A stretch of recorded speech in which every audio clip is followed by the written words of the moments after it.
Hello guys, ఈరోజు నేను మీకు ఒక 100 ఇయర్స్ ప్రత్యేకత ఉన్న ఒక బ్రిడ్జ్ గురించి చెప్పబోతున్నాను. ఏదైతే ఇక్కడ నుంచి అయితే స్టార్ట్ చేద్దాం. దీన్ని 7 రోడ్ జంక్షన్ అంటారు.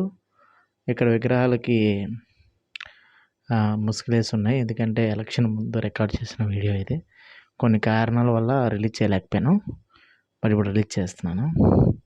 సో దీన్ని 7 రోడ్ జంక్షన్ అంటారు అనమాట. ఈ ఏరియా అంటే 7 రోడ్స్ ఉంటాయి. సో ఒక్కొక్క ఏరియాకి ఒక్కొక్క ప్రత్యేకత ఉంది ఇక్కడ. సో ఇటు వెళ్తే ఇలా వెళ్తే ఓబిఎస్ వస్తుంది, ఓల్డ్ బస్ స్టాండ్ అనమాట. అక్కడ నుంచి అరసవెల్లి, కలెక్టర్ బంగ్లా, కలెక్టర్ ఆఫీస్ అటు సైడు వెళ్ళొచ్చు. సో ఇది స్ట్రైట్గా వెళ్తే మనం అనుకున్న బ్రిడ్జ్ వస్తుంది. అక్కడ నుంచి కొన్ని విలేజెస్, తోటపాలెం, పొన్నాడ, నెక్స్ట్ బొంతలకొడూరు, ఇలాగా సముద్రానికి వెళ్ళే రూట్లో వస్తాయి. హైవే కూడా వెళ్ళిపోవచ్చు, వైజాగ్ అటు సైడు NH5 టచ్ అయిపోతుంది. సో ఈ ఏరియాలో అపోలో ఫార్మసీ ఉంటుంది. మీకు ఎప్పుడైనా నైట్ టైం మెడిసిన్స్ కనుక 12 దాటిన తర్వాత మీరు సఫర్ అయితే కనుక మెడిసిన్స్ కోసం 7 రోడ్ జంక్షన్ గుర్తుపెట్టుకోండి. రండి ఇక్కడ ఖచ్చితంగా అవైలబుల్గా ఉంటుంది శ్రీకాకుళంలో ఉంటే. సో ఇంతకుముందు ఇక్కడ అన్నా క్యాంటీన్ ఉండేది, ఇప్పుడు అది లేదులేండి. ఆ హోర్డింగ్ కింద ఉండేది, ఇప్పుడు లేదు. ఇక్కడ ఫ్రూట్ షాప్స్ కూడా ఉంటాయి. సో చాలా చీప్ అండ్ బెస్ట్ ఉంటుంది, ట్రై చేయండి. అండ్ ఈ ఏరియాలోనే మనం మాట్లాడుకోబోయే ఇక్కడ గుడి అనమాట, గాయత్రీదేవిది. చాలా ఫేమస్ టెంపుల్. తెల్లవారితే ఫుల్ ట్రాఫిక్ ఉంటుంది ఇక్కడ ఖచ్చితంగా. చాలా బిలీవర్స్, చాలామంది బిలీవర్స్ వస్తుంటారు టెంపుల్కి.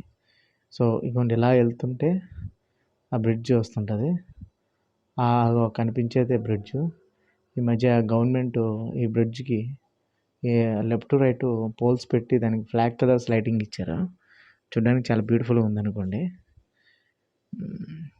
బాగుంది, బాగా డెవలప్ చేశారు. బట్ చూద్దాం ఈ బ్రిడ్జ్ మీద ఎలాంటి వ్యక్తులు ఉంటారు, ఎలాంటి జీవన విధానాలు ఉంటాయి అన్నది మనం ఎక్స్పీరియన్స్ అవుదాం. ఈ లెఫ్ట్లో కోటేశ్వర స్వామి టెంపుల్ ఉంటుంది, చాలా ఫేమస్ గాడ్ అది. ఎప్పుడైనా వస్తే కనుక మీరు నైట్ టైం ఎక్స్పీరియన్స్ అయితే బాగుంటుంది. గుడి చాలా బాగుంటుంది. వచ్చేసాం మనం అనుకున్న బ్రిడ్జ్ దగ్గరికి. చూద్దాం ఏంటన్నది. ఈ బ్రిడ్జ్ ఒక 100 ఇయర్స్ ప్రత్యేకత ఉన్న బ్రిడ్జ్. ఇది బ్రిటిషర్స్ కన్స్ట్రక్ట్ చేశారు. ఇది రెనోవేట్ చేసినప్పుడైతే మనకి సిమెంటు, ఇటుకలు తక్కువ, వాటితో కన్స్ట్రక్ట్ చేశారు. ఇది అప్పట్లో చాలా స్ట్రాంగ్ బ్రిడ్జ్ అనమాట. ఇంతకుముందు కొన్నిసార్లు హెవీ వెహికల్స్ కూడా దీని మీద రన్ చేయనివ్వలేదు, కానీ రీసెంట్గా రెనోవేట్ చేసి దీని మీద ఇప్పుడు హెవీ వెహికల్స్ కూడా వెళ్తున్నాయి. బాగుంది బ్రిడ్జ్, చూసారు కదా. ఇల్లు లేని వాళ్ళకి కూడాను కొద్దిగా సపోర్టింగ్గా ఉంటుంది. డైలీ వేజ్ లేబర్ మార్నింగ్ అంతా కష్టపడి ఇల్లు లేక ఇక్కడ పడుకున్న వాళ్ళు చాలామంది ఉంటారు.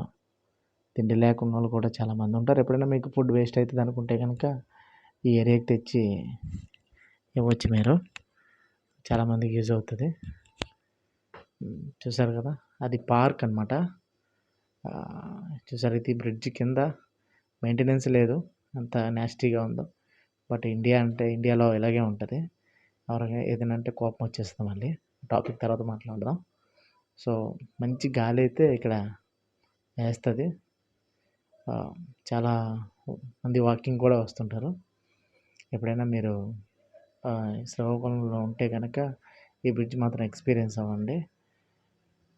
చాలామంది ఉంటారు ఇక్కడ, ఫుడ్ లేని వాళ్ళు, నెక్స్ట్ ఇంటి షెల్టర్ లేని వాళ్ళు, ప్రశాంతత కోసం కూర్చొని సెల్ ఫోన్ చూసుకునే వాళ్ళు, బాతాకాని కోసం యూత్ కూర్చొని మాట్లాడుకునే వాళ్ళు, ఇలా చాలామంది ఈ బ్రిడ్జ్ మీద ఉంటారు అన్నమాట. చాలా బాగుంటుంది బ్రిడ్జ్. ఒక 2 కిలోమీటర్స్ ఉంటుంది. 2 కిలోమీటర్స్ మీరు నడిచి ఎక్స్పీరియన్స్ అయితే ఆ కిక్ వేరు. ఏదో క్యాజువల్గా వచ్చి చూస్తా ఉన్నది వేరు, కానీ గాలి మాత్రం చాలా బాగా వేస్తుంది ఇక్కడ. ఎందుకంటే మొత్తం అంతా ఓపెన్ ఏరియా కాబట్టి ఇటువైపు అటువైపు ఖచ్చితంగా ఒక్కసారైనా సరే ఎక్స్పీరియన్స్ అవ్వండి. పాత బ్రిడ్జ్ అంటారు దీన్ని, 7 రోడ్ జంక్షన్లో ఉంటుంది. ఖచ్చితంగా మిస్ అవ్వకండి. అటువైపు ఒక బ్రిడ్జ్ ఉంటుంది, అది కాంప్లెక్స్కి వెళ్ళే రూటు. సో అది కూడా కొత్తగా కట్టారు, అది వైఎస్ఆర్ గారి హయాంలో. చాలా పెద్ద బ్రిడ్జ్, అది చాలా స్ట్రాంగ్ బ్రిడ్జ్. కంపారిటివ్లీ దీని అంత కాదులే కానీ బాగుంటుంది. ఇటు సైడు ఒక పొన్నాడు బ్రిడ్జ్ ఉంటుంది, అది ఎప్పుడైనా మీకు చూపిస్తాను, మీకు కనిపించకపోవచ్చు.